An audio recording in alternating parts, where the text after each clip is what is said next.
城西掩埋場日期生活糞掃佔地區，30日暗時發生起火事件，現場大火伴隨濃煙，狀況是相當緊急。上局在7點48分接獲通報後，隨即出動30台消防車，以及將近60位警消人員前往拍火。市長王美鐵在接獲通報第一時間，馬上就趕回現場關心拍火進度，同時嘛感謝消防兄弟救災辛苦。天乾物燥的關係，也發生了這個火。那但是因為現在發現的極早，所以我們出動了大量的消防車來灌救。那初步看起來，現在是這個地方是沒有明火竄燒，但是另外一個面有明火。那希望說能夠在初期的時候能夠把火撲滅，那就不要變成像這個後壁那樣子。那但是一切都是消防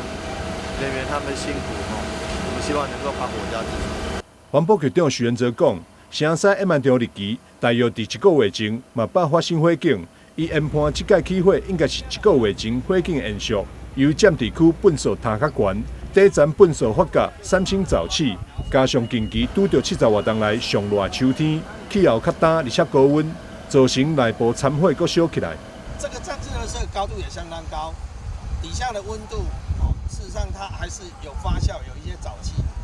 那上次滅，可能裡面還有殘火，有殘餘的溫度。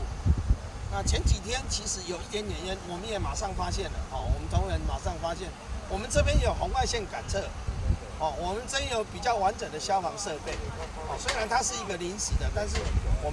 們這邊該有的設施比較完整，所以第一時間發生的時候，我們判斷應該還是上次的延伸。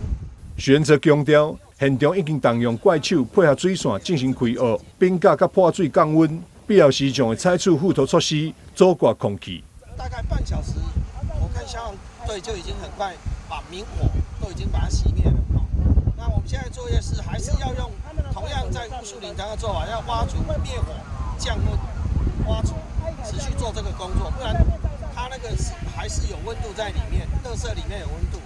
它還是有可能繼續燃燒。我們評估看看如果必要的時候，我們明天就用覆土的方式。經過消防兄弟的努力，火勢在9點58分成功撲滅。受天候影響，12月1號空氣品質本來就較歹，加上火勢造成局部污染累積，建議民間族群減少戶外活動，並佩戴水掩，持續關注空品警示資訊。台南新聞張世維採訪報道。